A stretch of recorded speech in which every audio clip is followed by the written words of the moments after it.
we're in France.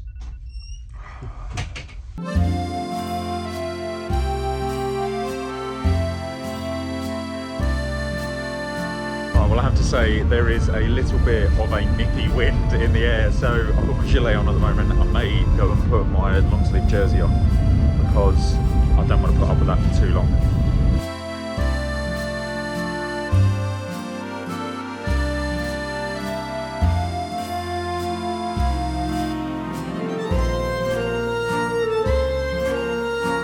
They very much look like the White Cliffs of Dover. Okay, we are off the ferry and we are through immigration, but we are now waiting for our driver Jez to come through the vehicle immigration part, so I think we might try and catch another 10 minutes of sleep. Right, so all the bikes are now out of the van and we've discovered that Stuart has a broken spoke, so rather than try and fix that, he's actually bought a spare wheel. He was predicting that this might happen, so now we have to take his old wheel off, remove the cassette, put it onto the new wheel, and then put the wheel in. So yeah, let's get this done now.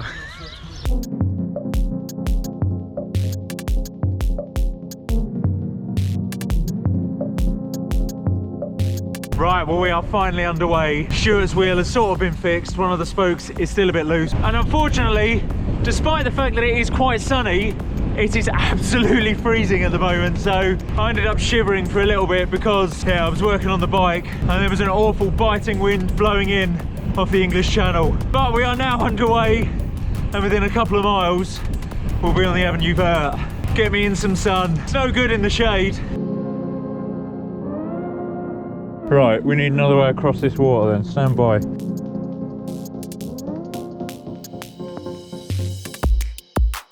Right, well, calamity has befallen us again, it would appear, because trying to leave Dieppe, we need to go over the small metal bridge, and it appears to be closed for reconstruction, so I'm now having to reroute us using Google Maps to try and find another bridge to get over the river. Get me on the Avenue Verte, please. We found another bridge. We're leaving Dieppe. No, it turns out we're going back into Dieppe. I was hoping it would be warmer in the sun, but no. So we're now just on a tour of the most salubrious parts of Dieppe, trying to find the Avenue Verte. I hope it's at the end of this road on the left. Oh, it's here, look, Avenue Verte. We have found the Avenue Verte. It only took us on a couple of mile detour.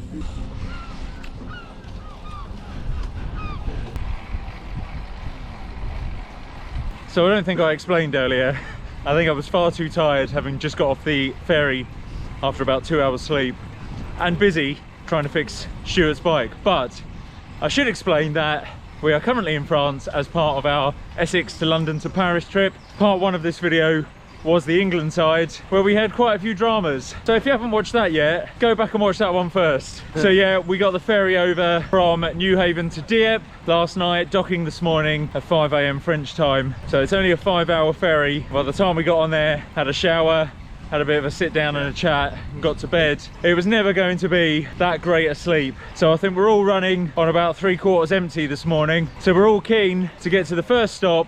Although in fact the first stop, there is a lovely creperie, but it's not open because it's too early. Although we've left so late now, I don't know, we were so long in the ferry port car park. It might be open by the time we get there, but the first official stop is in Forge-les-Eaux, and I think that is about 30 miles away. So hopefully we could be there in a couple of hours, sit down outside a lovely little boulangerie in the middle of a beautiful little French village, have a nice cup of tea and a bite to eat.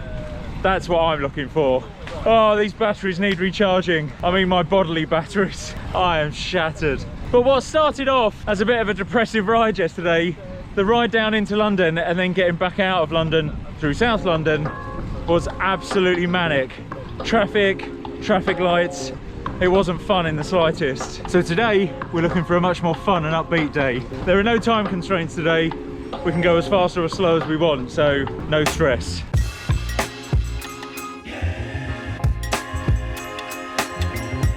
Well, we have jumped forward to 13 miles. Once again, I've just been enjoying this so much. I absolutely love the Avenue Verte. I've been bigging this up to the guys for weeks, and I think for good reason. Look at where we are.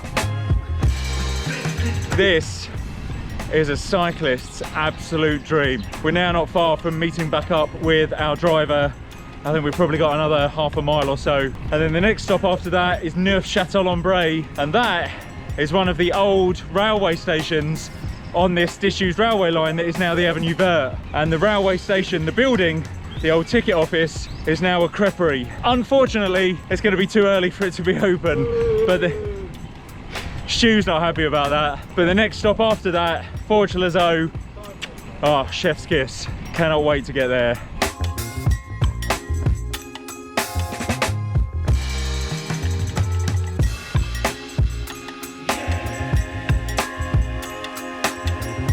Bless him, old Jez, having a nice snooze. Oh, who can blame him? It has been a long night. Oh, we've got pastries. Put it on the spreadsheet. Yeah. Jez, you are an absolute legend. I cannot tell you what this man is. Yeah, you and Sparker. Is that pain au chocolat? That's a pain au chocolat. So you got croissants, pain au chocolat, croissant, pain au chocolat. Pain au chocolat. Yes. Beautiful, proper French pain au chocolat. I could die happy now. Although we have a support driver for this trip and most of our stuff is being carted on the back of the van, there is still quite a bit of kit and spares for things that could go wrong that we need to carry on the bike. That means that space and weight is at a premium, and that is why I've brought this little thing along with me, the Cyc Plus AS2 Pro. Would you use one of these over CO2 or a mini pump? Would you be willing to part with 80 quid to buy one? Or do you already have one, and do you have any thoughts on them? Sound off in the comments below, and you might just help someone who's on the fence about whether to buy one or not. Right, so with all that said, I'm hoping that I haven't tempted fate by reviewing a pump on a 114-mile journey today. Fingers crossed I can stay flat free. I'm gonna go and enjoy a bit more of the Avenue Verte and catch the lads up, so I'll speak to you again in a second.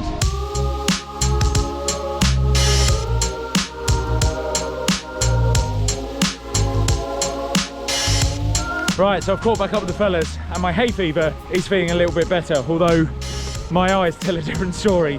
I've stopped feeling like I need to gouge them out with my fingers though, so that can only be a good thing, I'm guessing. It is also getting very warm now as well. It says it's 14 degrees on the Garmin, but it feels a lot warmer than that. I think the jersey's coming off at the next stop, and our next stop is Forge-les-Eaux, where I think we might sit down and have a proper bite to eat from a lovely little boulangerie there. I think the reason for my hay fever is that we've passed quite a few fields where farmers are either harvesting, I don't know, does harvesting happen this time of year? I didn't think so. Or people whose gardens back onto the Avenue Verte have been mowing their lawns or strimming them. So I think all of the pollen has just been thrown up. It's got me big time today. I've even had to pop 2 fexofenadine, which are prescription strength antihistamine, and my eyes are still watering. Oh yeah, I put my sunglasses on because it seems to help with the hay fever. Plus it means you don't have to look at my horribly swollen eyes. But as you can see, we're now off the Avenue Verte as we come into Forge-les-Eaux. Oh, I need this stop. I need some proper food.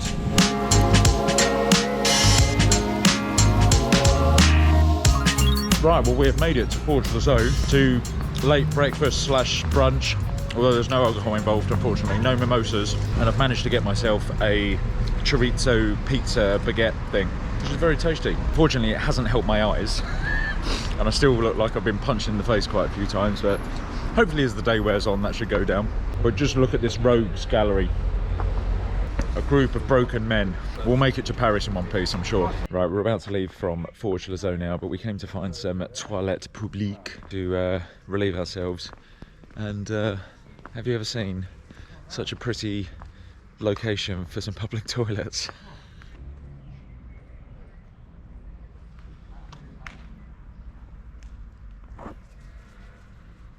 On another upside, my eyes are now completely devoid of any need to be scratched, although they are still a little bit swollen. But now I think we're off of the Avenue Verte. We might have one small bit of the Avenue Verte left, but I think then we should be back on the main roads, or country roads at least.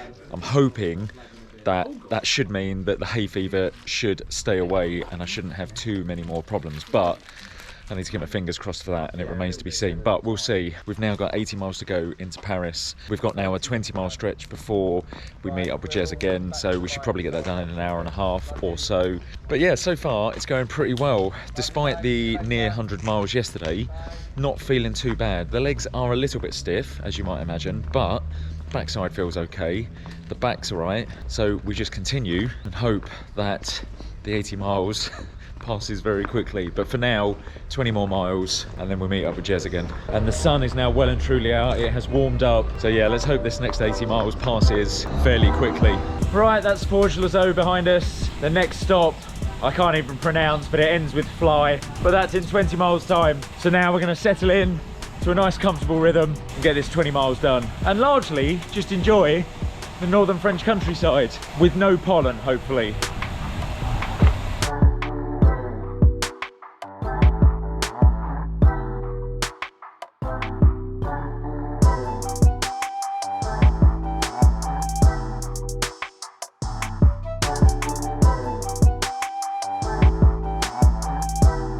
Ian was just saying that he much prefers French cyclists. They're just so much more polite and welcoming. Oh, and doggies. Bonjour, doggies. Yeah, I have to be honest, of all the drivers and other cyclists we've experienced so far, they've all been very, very polite, especially the drivers. You expect it from other cyclists, but even the French drivers, very, very considerate of cyclists. That's always a good thing to see. Case in point, that driver just moved right over to the side of the road, about 100, 150 foot down the road, sat there, waited for us to come by, didn't try pushing past slowly. It's a different world. More riding in France, please.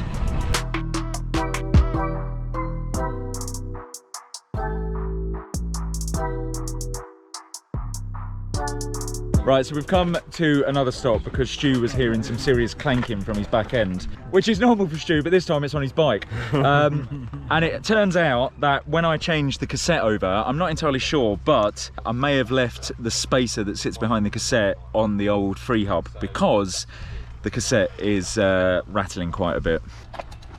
Yeah, take good clips here.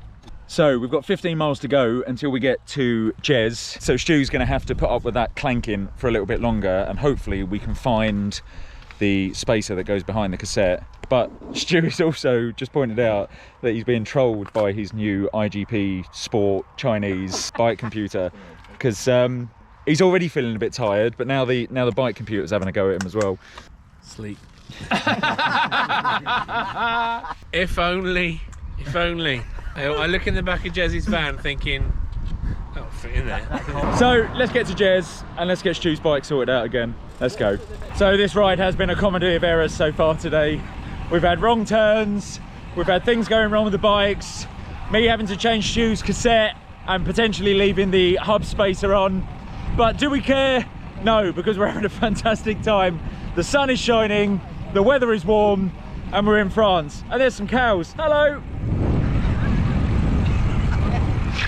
Oh, we are loving this.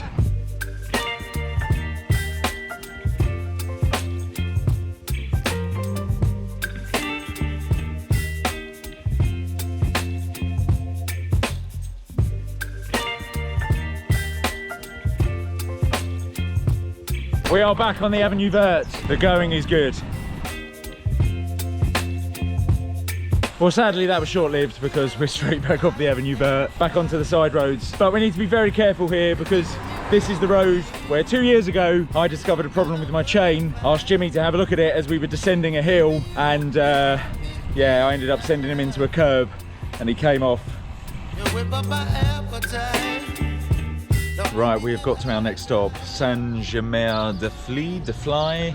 Saint-Gémer, I don't know how you say it, but it is a very quaint and pretty little right out in the country village. Despite the fact it is quite a pretty little village, and it is very small. It's basically just this central square around this, I assume, a war memorial. Just behind the war memorial is the largest church I have ever seen for such a small area. Check this out. It goes all the way over there as well. Absolutely massive. But as I learned some time ago, the north of France I believe, is deeply Catholic, so they're very serious about their churches, and yeah, it shows with that one.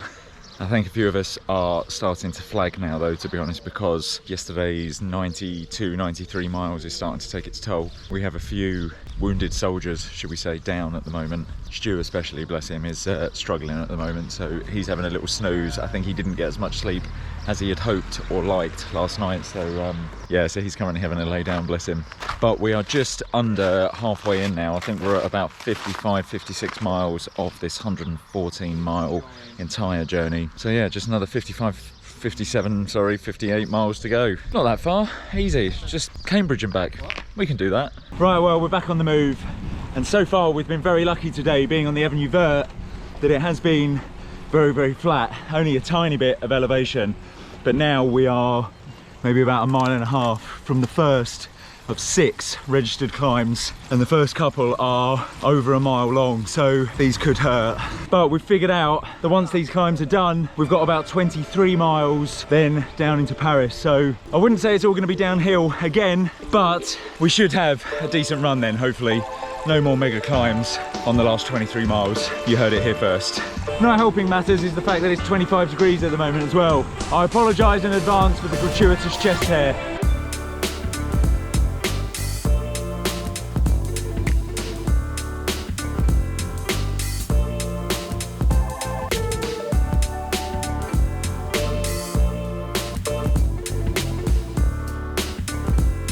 Well, that took a bit of time. That was naughty. How did you find that? That was naughty. Straight after a break as well.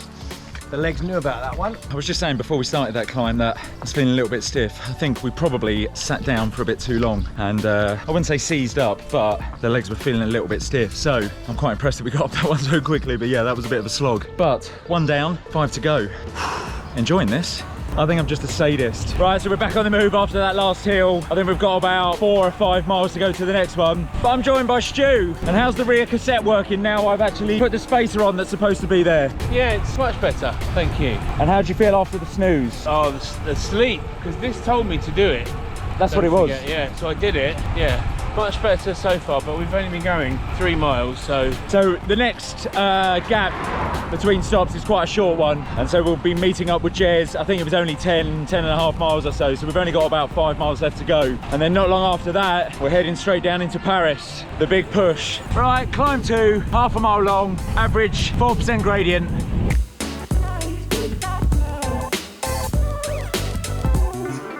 Interestingly, or perhaps weirdly, despite the fact that my heart rate is 158 BPM at the moment, I'm still finding it pretty easy to hold a conversation. I'm a little bit out of breath, evidently, but I would say this is probably just over zone 2, to be honest. And I'm going to put that down to, I've said it before, I'll say it again, to the 4-week FTP booster that I've done over the last month before this ride. I don't mean to blow my own trumpet, but I am seriously impressed with my strength up some of these hills so far. I know that people are feeling a little bit aggrieved at the moment with the whole price subscription increase. I've got to say, I've got not a bad word to say about Zwift at the moment. If this is what it's helping me do, getting this ride done, they can take all my money. Right, 5th stop, and in fairness, we probably could have set a few less stops, but where I have planned the stops, they're just convenient. Otherwise, it's sort of in the middle of nowhere and no opportunity for Jez to sort of pick up any water or any supplies for us. So yeah, they're probably a bit more frequent than they should be, but if I didn't put these in, then we probably would be going some fair distances with some decent climbs in between. So yeah, no hate please for how often we're stopping. This is a big challenge, it's a big ride. Right, 5th stop done, we're back on the road, and we should have had another stop in about 17 miles and then another one after that in 7 miles, but we've decided that we're going to do both of those together. So the next time we'll stop is in about 24, just over 24 miles, just to try and cut the stops down a little bit, because to be honest, at the top of each climb we are stopping for quite a bit just to wait up and make sure that we've got the whole group together. So 24 miles, and actually the last 4 climbs we've got are all within that 24 miles. But after that, again, we've got 23 miles into Paris. Yeah, we can do this.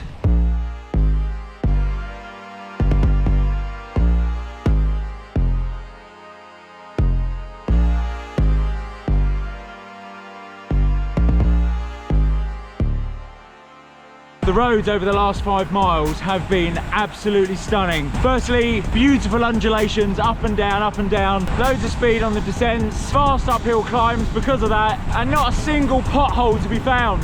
And Chris's 5-mile lap timer has just gone off. 18 minutes, 5 miles, that's not bad. And we've just been discussing, actually, Chris just mentioned the amount of times we were pointing out potholes yesterday back in England. I could probably count on one hand how many times we've had to do that today. Beautiful roads. Climb 3 of 6, here we go.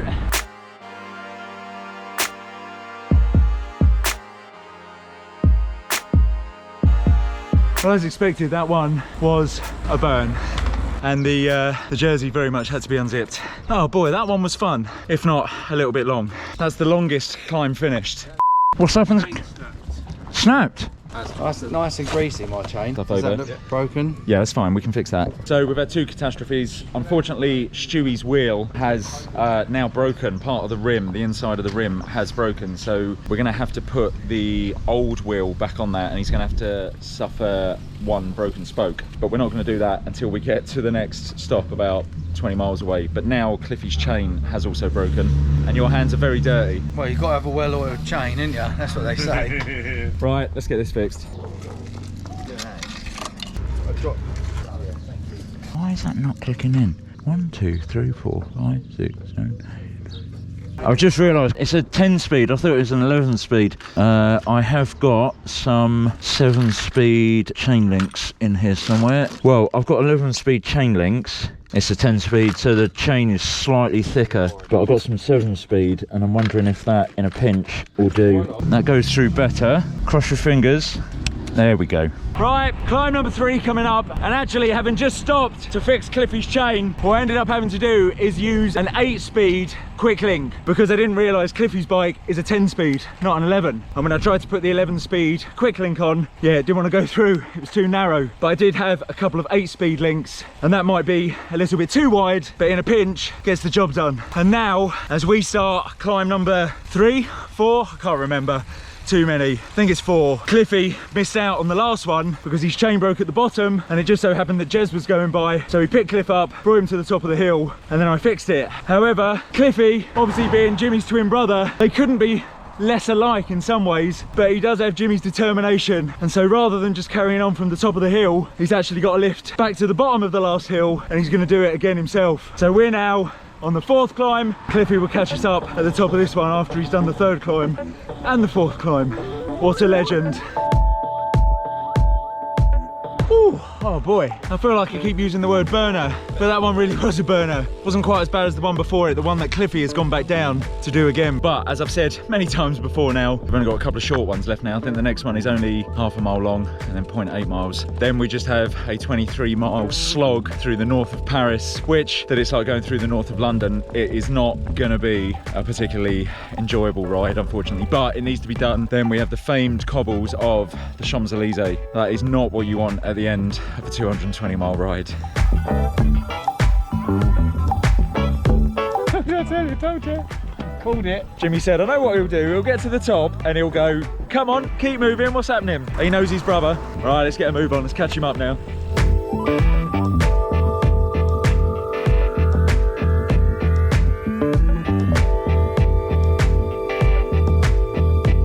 Well, there's the next climb, and it looks a cheeky straight up. None of this switchback nonsense.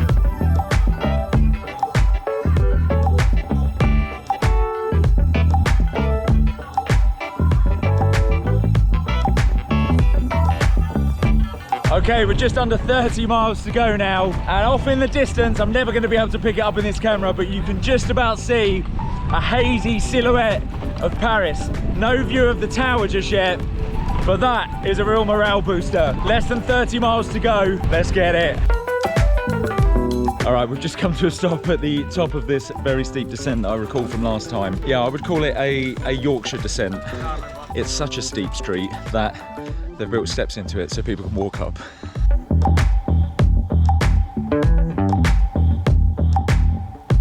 Here we go then, final proper climb of the day, and then we can relax, I think. I'm gonna have to eat my words on that soon, aren't I? I know I am.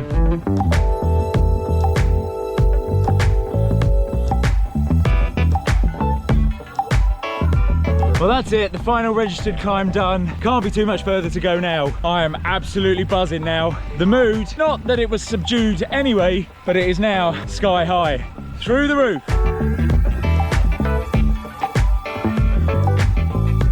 Right, that was the final stop. We're back on the road. So we've changed Stuart's wheel again. It did have a broken spoke. I've had to remove that completely. Cliffy's just informed me that both of his cleats have gone again. The yellow clip at the front at least. He's still able to clip in. And Jimmy has literally just said his cleat's gone again. What is going on with this cleat situation? New cleats all round, I think, when we get home. So unfortunately, what I'd forgotten about the last 23 miles is that it is through the northern suburbs of Paris, which are unfortunately like the northern suburbs of London, and it's very built up areas. Bit of a concrete jungle, not the nicest area to ride through. And it's going to be some fairly boring riding, but it's a means to an end, and it gets us into the Eiffel Tower. Although I'll take it back, this bit's not too bad.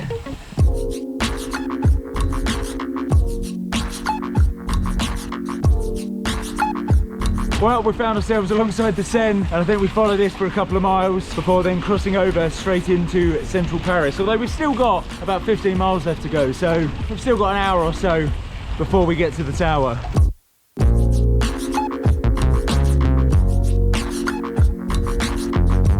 Okay, well, after what feels like many hours, we're arriving in the northwest of the city in the Défense area, around the Grand Arch de la Défense. Well, the last couple of hours have been pretty much no fun at all, but we have eventually arrived at the famed cobbles and the Arc de Triomphe.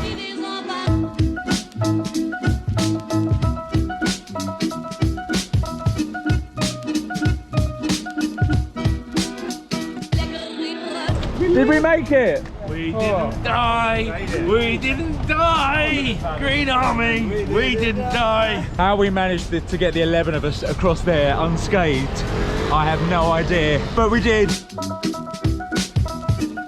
We are on the Champs-Élysées.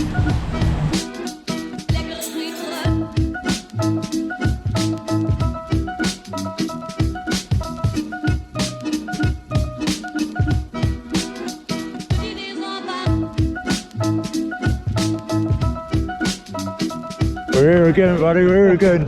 Done it again. Yes.